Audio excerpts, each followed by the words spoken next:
Huge thank you to CIBC for making We Get It possible.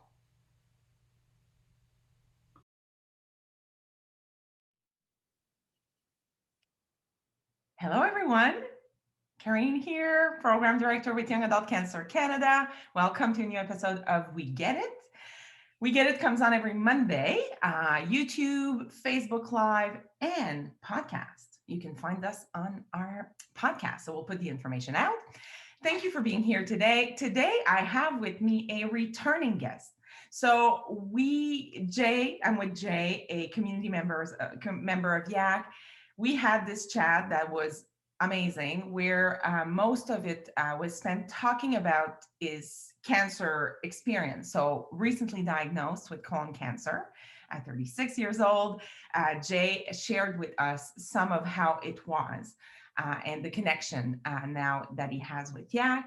But part of his story is also related to PTSD, the place it took in his life, and how some of what he's learned through PTSD has helped him cope with cancer. So we're going to talk about that today. I'll start. So, this is a long train of recording for Jay and I, but I'm still in my dining room wearing my Bruce Springsteen Tramps Like Us t-shirt, hair up, dark hair, white skin, beautiful, amazing sunny day in St. John's, Newfoundland today. That is me, Jay. Welcome. How about we start with the intro? Tell us a little bit about you. Yeah, absolutely. So thank you so much for having me back. I'm super, super pumped. This is one of my most passionate topics, so I'm looking very much forward to this.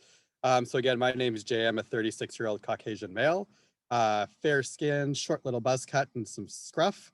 I'm wearing a salmon pink shirt, got my headphones on, and I'm coming to the call today just from about 25, 30 kilometers south of Ottawa, a little rural town. So I'm sitting outside today. There's some awesome trees and blue skies behind me, and I'm very much looking forward to our chat today. Me too. This is awesome. It's beautiful where you are, like with trees and everything. So, for those of you who didn't catch our first episode with Jay, you can find it on YouTube or on our podcast and hear a little bit in more details about Jay's cancer experience, diagnosed, like I said, with colon cancer. And as we got to know each other, we knew that Jay had this experience around PTSD. And we also know, knowing that not everybody in our community has been diagnosed with post-traumatic stress disorder because of cancer. Some have. And what research is finding is that more and more actually cancer survivors and people diagnosed with cancer are definitely living with trauma. And for some, it is a diagnosed PTSD diagnosis that they've received. But for others, it's not necessarily that type of diagnosis, but trauma and everything that comes with that becomes a big part of their experiences for a while. And so, Jay, you have had prior to cancer events and experiences where you had to cope and deal with PTSD. Can you tell us a little bit about that? Yeah, absolutely. So I guess a bit of a background. I grew up in a ideal family setting, great family, nothing really from childhood. I was always a pretty laid back, kind of go with the flow person. No mental health as a kid or a younger adult type of thing. As I was in my, I guess, fast forward to my mid-20s, as we talked about in the last episode, I was very fortunate enough to have amazing job opportunities from a very young age that were quite serious and heavy emotionally and psychologically. And the trade-off for that was I was not mentally mature enough or prepared to deal with the fallout of that, essentially. So I was great. Life was great. I was doing all like these wicked jobs for several years. And then in my mid-20s, I would say, I started to notice that I would just get anxious. Like my nerves were shorter. Like I would start worrying about stuff that never really bothered me before. And socially, things started to change. Like I was more of a people pleaser as opposed to before I would always kind of just roll with a lot of different types of people and different groups. And I was always kind of just the person that fit in everywhere kind of thing. Yeah. But I really started to try to like be somebody for different people for approval. And so anyways, this was over a few years. It started very, very slowly. Yeah. Um, and then funny enough, that has nothing to do with work at all. Fast forward a few years later, I was actually away down south on a destination wedding trip with my wife and some friends, and I got brutally sick with food poisoning. So I was kind of room bound for about, I'd say, a good 3 or 4 days. And for whatever reason, that was a huge trigger event for me. So that was one of the first events that really shut me down and put me into like a panic, fight or flight type of mode. Mhm. So um, again, that was the very first experience that I remember thinking to myself, oh my gosh, like I'm going to die in Dominican.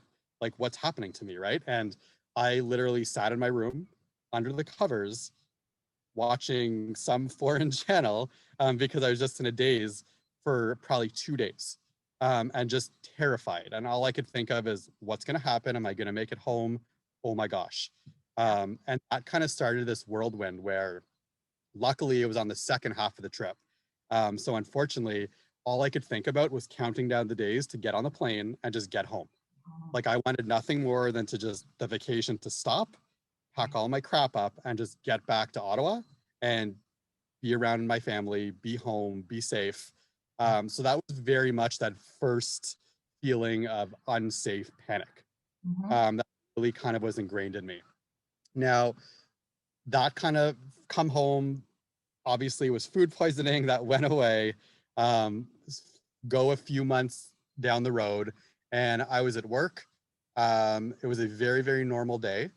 Um, I was dealing with a behavior crisis type of situation, and I dealt with it how I normally do. And then, literally within minutes after that, I had my first panic attack. So I remember sitting on the couch feeling flushed, the sweat pouring down. I felt like I was going to pass out. My heart was pounding through my chest. I was pale, the numb, sweaty paws, or palms, sorry, I was looking at my dog. The tingling, and just that sense of like escape, like I needed to get out. I need to go. So oddly, it all, the rest of the day was very, very strange. So um, I called my supervisor and was like, I'm not feeling well. I need to go. I don't know what's going on, but I just feel, I feel under the weather and I need to go home. I can't be here. So unfortunately, what that ended up doing was that ended up programming my brain to when I have a panic attack, I flight, you run away, right? So when I was away on vacation, I didn't have that choice because I was overseas. So Yeah. I had to just survive it, right? But being back home, I had that option to run away, so flight, and go home. Mhm. Um, and then for some odd reason after that, I ended up going to my parents' house. I left work and I went to my parents' house. And I remember turning on the TV and curling up on the couch with my family dog that I grew up with at the time. He curled up and just sitting there and just shaking and just having no idea what was happening and why it was happening to me. Yeah. So that kind of kept happening over, a few months. Like I noticed these panic attacks were more apparent. I was starting to miss work. I'd call in sick to work because I related panic attacks with that work environment. So I figured if I didn't go there, I wouldn't have panic. So it's classic panic, right? 101, you avoid the triggers. Yeah. Um, so finally, I got to the point where I was like, all right, I'm missing work. My girlfriend at the time, who's now my wife, who I was living with, was like, you need to talk to somebody. Like my supervisor at work was like, hey, like you're missing all this work, you're leaving shifts, like what's happening here? Yeah. Uh, so I decided to reach out to my EAP for some support at that time. And that first appointment with the EAP was probably one of the most profound experiences for me to leave to lead me to where I am today and why I'm an advocate for where I am today. Because I walked into that office and within 2 minutes, I was like, you don't understand me. You don't get me. I'm never coming back here again. Mhm. And it was simply because I was just another number. Like, they didn't understand young adults. They didn't understand young adults and mental health. They definitely didn't understand first responders. So there was that immediate, there was no rapport. Like, I left there being like, forget this. I'm never going to counseling or therapy or whatever ever again. So um, fast forward months down the road, my mental health was definitely deteriorating, but at this point I was continuing to work. So the trauma obviously is adding up. The visual traumas, psychological, emotional, everything was kind of adding up. Yeah. Um, at that point, I knew that I had to do something. I was not in a very good spot. My relationships with my family, my wife, my work, myself, friends were shot to shit. I knew it was affecting me, everybody around me. I was in a very, very dark place, and I didn't know how to get out of it. So I finally talked to my family doctor, who, again, from our last podcast, is awesome. Yeah.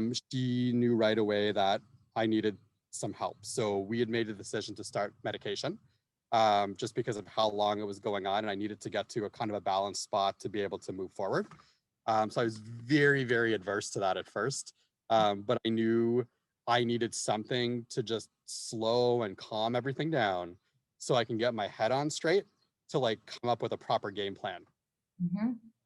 I decided to go with the med she recommended. The first few weeks were hell on earth for anyone that's ever started an antidepressant.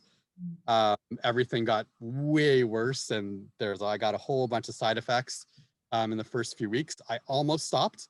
Within the third week, I called my doctor 3 or 4 times, being like, "I can't do this. I can't handle it. Like, please, like, I want to stop." Yeah. And she, just trust me. Like, like go 2 more weeks. If she gave me another like PRN type of med, just to kind of get me through.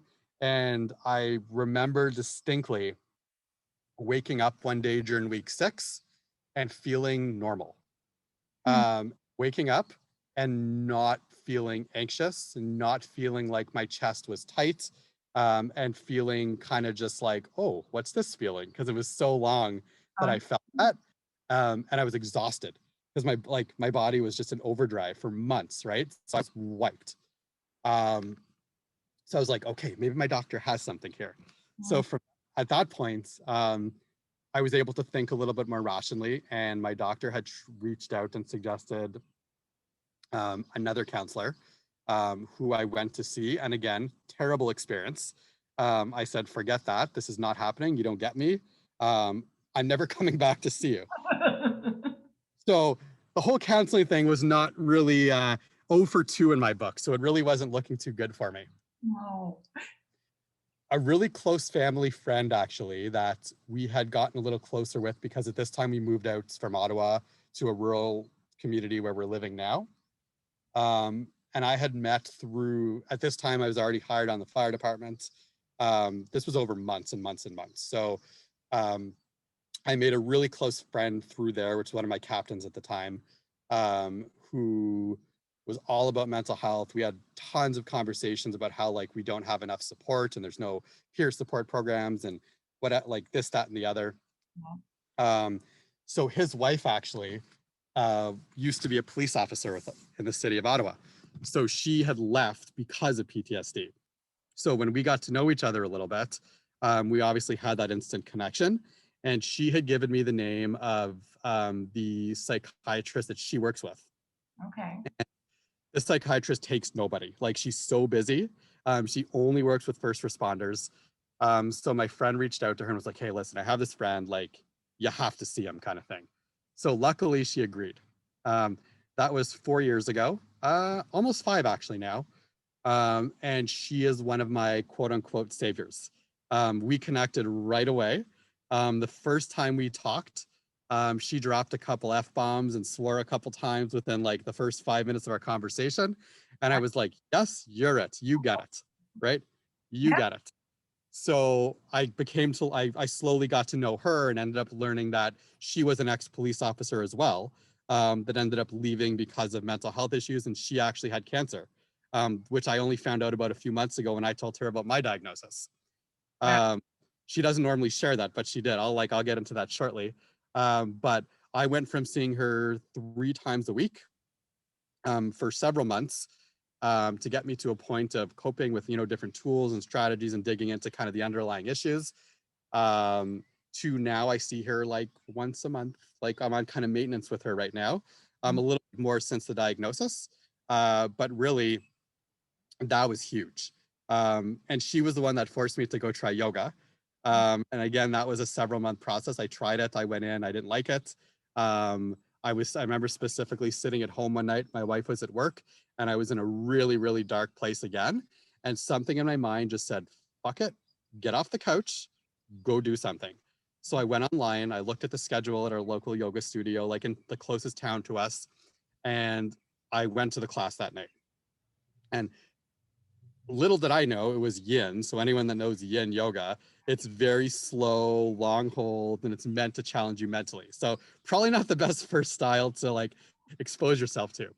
But again, how I like to say the stars align is the teacher that was there that night was a husband of a special forces soldier who was very experienced with mental health and PTSD and males and first responders and that whole kind of mindset. She came right over, and again, right away, within 5 minutes of speaking with her, I'm like, "You're it. Absolutely. You're going to be one of my people." Mm-hmm. So I started off with going to her class only every week. Yeah. And then we started working privately together. And probably within 2 or 3 months, I was going to 4 or 5 yoga classes a week of all different styles. And that was really my first connection with quote unquote community. Mm-hmm. Connecting with like-minded people, going to classes. That was my very first true experience with a real community. Um, so that kind of set my foundation. And then I guess the rest is history. Like through that, I've been working with that counselor and my mentor for years now. Like I'm going on 4 or 5 years. Over my yoga journey, I'd say over a year and a half, between my counseling and yoga, that really helped me heal on various ways, both physically, psychologically, emotionally, and relearning about myself and the connection of like the mind and body. Um, and about a year and a half in, I decided to take yoga teacher training because my intro to yoga in that world, I did not like how there was no guys. Mm-hmm. I did not like how there was no male teachers. Yeah. I did not like how yoga was portrayed as if you don't wear Lululemons and you can't bend over and touch your toes and accordion yourself, this is not for you, Yeah. right? So I did not like that. So I had a very big mission to push back real hard against that.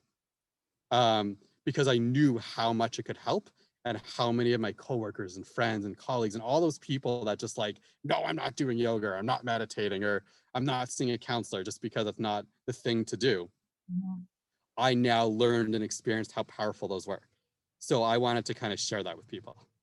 This is awesome. So before we dig a bit more in the last portion, we'll talk a bit more, maybe share a few tools and ways that what Mhm. you just kind of described helped you and is helping your cancer experience. But you've Yeah. touched on a few super important things in my book anyway. Is so for one, um, I think so. Sometimes when we hear post-traumatic stress, Mhm. I think for a lot of people, the automatic thought at first is war, or people who have like Mhm. massive like traumas from where they're from or from Mhm. past experiences, childhood trauma. And to your point, your childhood, that's not where this came from. And so sometimes we have these preconceived ideas, if we're experiencing it ourselves, to say, well, nothing horrible happened to me, so why am I feeling this way? And there are different degrees. So again, I would encourage anyone listening who's heard Jay describe a little bit of how this went for him and who's thinking, is it me? Deep breath and go seek some help, because I think Mhm. self-diagnosis is not always Mhm. the best route in that way, but getting help. So I think the other piece, like for you, trauma is complex, and it's not necessarily a this happens and then this happens, and that's not how it works. But ultimately, though, what you've really emphasized on is you didn't give up. So I think medication, like you touched on a bunch of taboos. Like I think a lot of people, we've heard a lot of people in our community who took antidepressant and who take medication for anxiety because they need it right now, but the beginning can be very hard. And the desire to say, I'm stopping this shit because this is not making me feel good, it's making me feel worse. Uh, Toughed it out and kind of went with it, and then you seeked help. I think these are really important pieces. So I would say, anyone, again, if you're unsure, go check for some help. If you don't know where to go, connect with Yak, and then we're going to see if we can help find the right people to help you cope with that. So those are two like big things. And then I know like yoga and the place it, and you said a few things. You and I, outside of this, we'll talk about yoga, because I always like, I'm like, I tried yoga a billion times in my life. Yin is probably the only type of yoga I like, probably because I love meditating. But the rest, I'm like, there's a bunch of stuff that I can do in yoga. We'll talk, Jane. But the learnings. So you have been diagnosed with cancer in November 2020, and your learnings prior to that are helping you in what way? So how has what you've learned from post-traumatic stress and the tools are helping you now and could help others dealing with cancer? Yeah, no, absolutely. I mean, I think it's obvious, and we kind of laughed about this at the start. Like, we could have like a whole day podcast on this. Like, you could talk about this stuff forever. Um, but I honestly think like my experience leading up to cancer with my anxiety and post-traumatic stress, and learning how to navigate that and heal from that, has made the world of a difference in this experience. Because I mean, I often, over the last few months, and I do sometimes feel guilty that I have such this big network of people and tools, and like this big team around me of people that I could reach out to like help me through this. And it has made a huge difference. But the reality is I put that work in. Like, it just happened to be that happened before cancer, but that doesn't change the having to dig out of that and work and reach out and take those scary steps of contacting people, contacting communities and counselors and what have you. That's different for everybody. I'm a firm believer that there's no one stop, like there's no cookie cutter fix for this stuff, right? It's everybody finds a different formula, but the main thing is reaching out and actually taking that first scary step. Like, I get it. I remember taking those steps. Like, I remember my wife having to sit next to me while I called the counselor, press enter on the computer to submit a referral form. So I get that. With cancer, I don't even know where to start. Like, right from day one, once obviously the shock and everything set in, I made a decision very early on that I was going to use every tool I have at my disposal, pull it out, make a huge network of support around me, and use everything that I've experienced. So I know during my healing and processing and kind of with PTSD, I know connection was huge. So I knew I needed to find a little community to belong to, right? So Yak, Man Up to Cancer, I found those. Scary steps, but I knew that was one of my first things I wanted to do. So community was huge. Next was a big thing for me was exercise. So I know yoga is great. I'm a big advocate for yoga, but I also know myself personally, I have to burn energy. I know I store my stress and anxiety in my body, specifically in my shoulders, my back, my jaw. So for me, biking, running, walking, I knew regardless, like I still have to do some form of energy burning. Yeah. And that looks very different for me depending on where I am. Like, I had my treatment, let's say Thursday. At the beginning, I was walking every day, regardless of treatment or not. But I started to kind of realize I had to be a little bit easy on myself because I have to rest too. So I made a modification where my 3 days of infusion, I don't set expectations. I try to, if I'm up for it, get outside. I sit outside, whether that's be in a hammock on my cushion, like looking outside and just listening to the sounds, looking up at clouds. Just getting that fresh air is very, very meditative as well, without actually doing a traditional quote unquote meditation. So I find that's been huge. My yoga, I have no issues admitting I don't do it all the time. I go through lulls where I'm feeling good. I don't do it for a couple weeks, and I feel it in my body. That's kind of my kick in the arse to get back into it. Yeah. So I kind of go through those fluctuations, but definitely those are my big ones. And like keeping in touch with my counselor, um, and those really good people in my close circle. Mhm. So I would say like community, um, nature outside, regardless what that looks like for you. And just breathing somehow, that mind body connection, whether that's lying outside looking at the clouds, slow deep breathing, doing a traditional meditation, doing yoga classes, uh, what have you. Like I just find those have been the very key components for me, um, with my PTSD journey as well as cancer. And I think one of the biggest ones I think was during my PTSD journey that I've really brought into this is learning to be okay with not being okay. Like being okay with having a shit day. Yeah. Like it doesn't mean that everything I've done is down the drain. It doesn't mean that I'm back to where I was 6 or 7 years ago. Um, I've really learned, and my counselor has very much helped me with this, learning that I'm human. If you're having a bad day, you're human. If you're not having bad days, you're shoveling everything under a rug, you're ignoring things, you're avoiding things, and that's not healthy.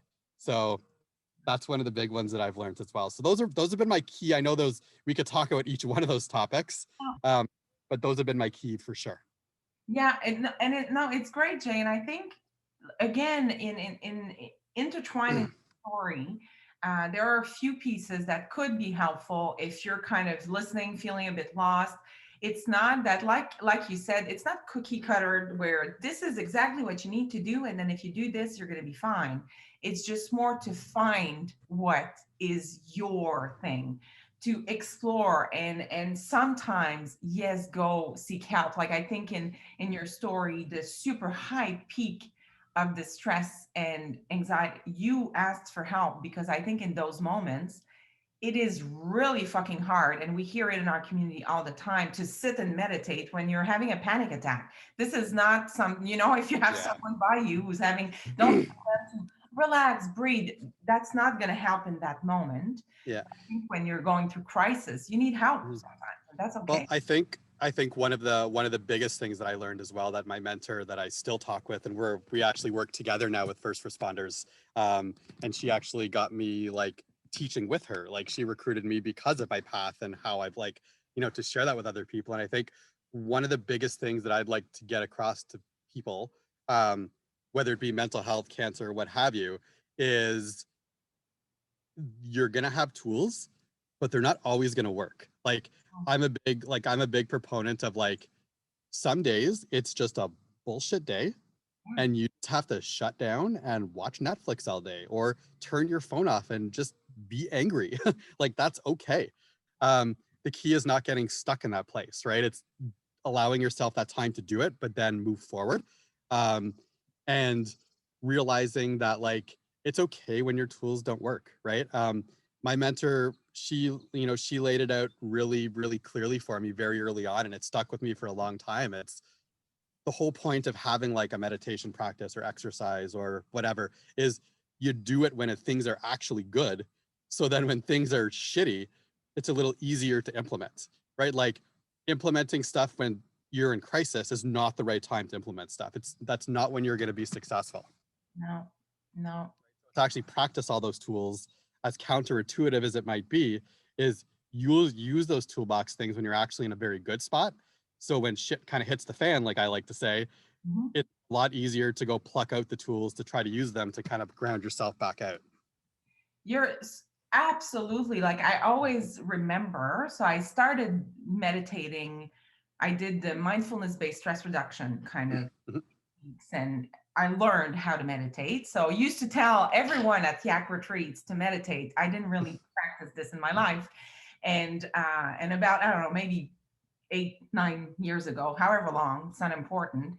After doing that course, I started to really practice. And I really made an effort to really do this as regularly as possible. And to your point, not necessarily seeing tons of very concrete benefits. You know, it's kind of more gray. And at one point I had to kind of go to the emergency with someone. I'm sitting in the emergency, and of course, like the stress is there. And I sat and I started to breathe, kind of using what I'd learned, and it actually worked. And I remember sitting there as clear as today, where I was like, holy shit, that's what they mean.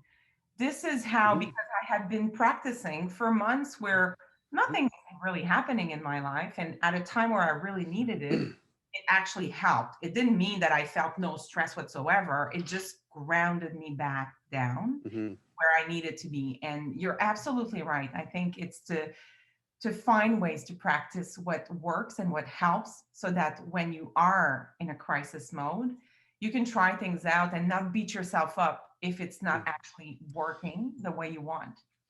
Oh, absolutely. And I think even like to add to that, right? And I think one thing that might connect with a lot of listeners, I know it did with me, especially younger folks, and this was right for my PTSD journey, like even with cancer, is that there's so much stigma, like not only about mental health, but cancer. And then you put young, like you put being a young adult into that in the first place. Um, it's just like navigating that is insane, right? So a big thing is like realizing what I learned is a big thing that I really follow and I still do.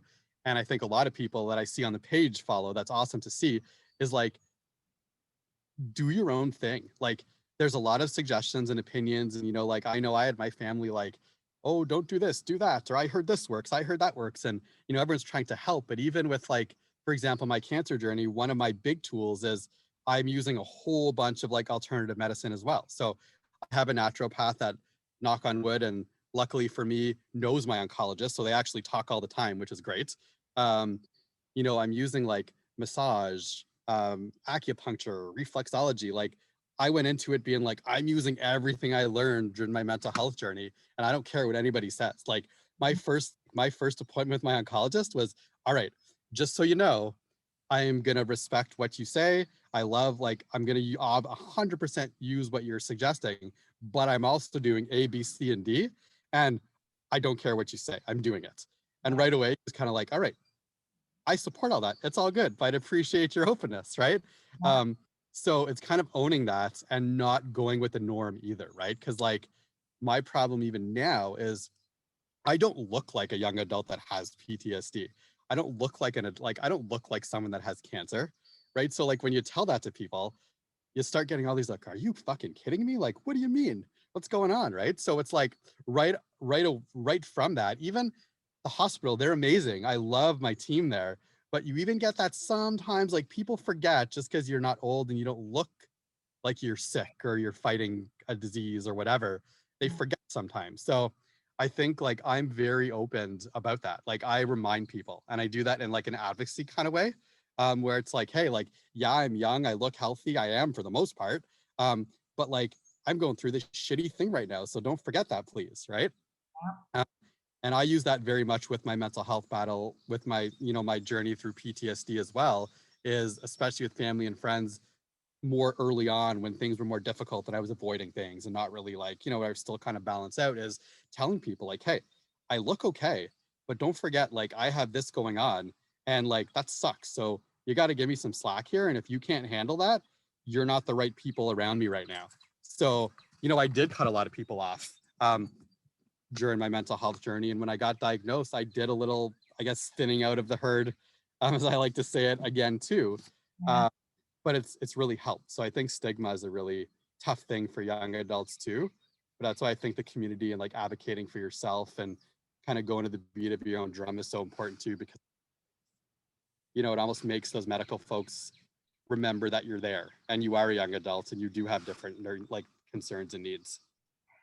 I I think this is awesome. Like for us to close on that, like it's kind of I'm hearing you say, do you do Mhm. you, and often like this lady I love, like happiness is an inside job, and I think sometimes as humans, and definitely as someone, you know, when you're dealing with cancer, with challenges, the outside world can have such an impact on our Mm-hmm. insides when we let it in continuously. And in the world we live in right now with social media, we're bombarded Mm-hmm. by all kinds of things, Mm-hmm. opinions, stories. And so I think for our own good and our own health, to figure out a way to do what is good for us. That doesn't mean we're going to be assholes with everybody around us. It Mm-hmm. just means, I think, that the more we love ourselves and find what works for us, the more loving we are with others, the more they give back. And then that cycle is a bit easier. And to your point, there are days that are shit from start to end. That's fine. We go to bed, we get up the next day, and we hope that it goes better. That's fine. That happens. But Mm-hmm. ultimately, you do you. I love that. Yeah. Uh, Figure out what works for you. If you're listening in, maybe a lot of what Jay shared today is like, yep, I'm into all of this. Wicked. If not so much, then what is your thing? What is Mm-hmm. bringing you joy, calm, peace, energy, Mm-hmm. making you feel better? And try things out. It's not always going to work in the first shot. Mm-hmm. You can certainly explore. This was an awesome conversation again, Jay. Thank you so much for coming back. Well, continuing this conversation for us and sharing on your experience. I hope this was helpful, useful, interesting to anyone who's watched or listened to this episode. We are going to put information about YAC, so you can reach out youngadultcancer.ca for any kind of support and connections. And there are a lot of amazing resources out there. So if you can't find them, let us know. We'll do our best to help you. Jay, huge thank you. As we close, this is a Monday, so I'm going to do my reminder, which is so connected to what we talked about. Just breathe. I'm saying that to myself often. I'm encouraging anyone to practice this breath awareness. I know that we hear a lot about it, and some people are like, meh. You know what? Our breath, any time of the day. Like I've been recently just practicing before I eat to stop just for a couple of seconds and take a few breaths. I feel like my body is like, thank you. I feel like my digestion is better. Like it's crazy how much pausing, taking a deep breath a few times a day, if you can really make a difference. So encouraging anyone to do that, I surely do. Jay, again, thank you so much. You're awesome. I'm excited that you're connected to the YAC community and looking forward to doing a lot more with you. Yeah, no, thank you very much. I just want to thank you guys and Yak for the opportunity to do this. I know that, as I mentioned, on both of my sessions, that community connection, both with Yak and I have to give the shout out to Man Up to Cancer as well, because they've been a huge piece for me. Yeah, that's The community connection has been absolutely amazing, and I'm just honored. Like I know mental health and PTSD and you know everything we chatted about in the first one with kind of that misrepresentation in the cancer world of young males. I'm willing to advocate and kind of do things publicly like this. I'm pretty passionate to start making a dent in that any way I can. But I do just want to say to any listeners out there, like, do you, like, that's all I could say. Do you listen to your guts? You know what you is, and don't listen to those people telling you not to. Cut them loose. You don't need them. And if you need anything at all, I am more than happy to answer questions privately, whether it's my cancer journey, PTSD, combo them both, um, or anything that we couldn't touch on in these two sessions, because I think we could both talk about this for days and days. days and days. You're right about So definitely please reach out to Yak. I'm more than happy to have private conversations with anybody and share anything I possibly can. And I just look forward to future work with you guys. So thank you very much. Awesome. Thank you, everyone. We'll see you next week for a new episode. Have a great rest of the day. Thanks. Bye.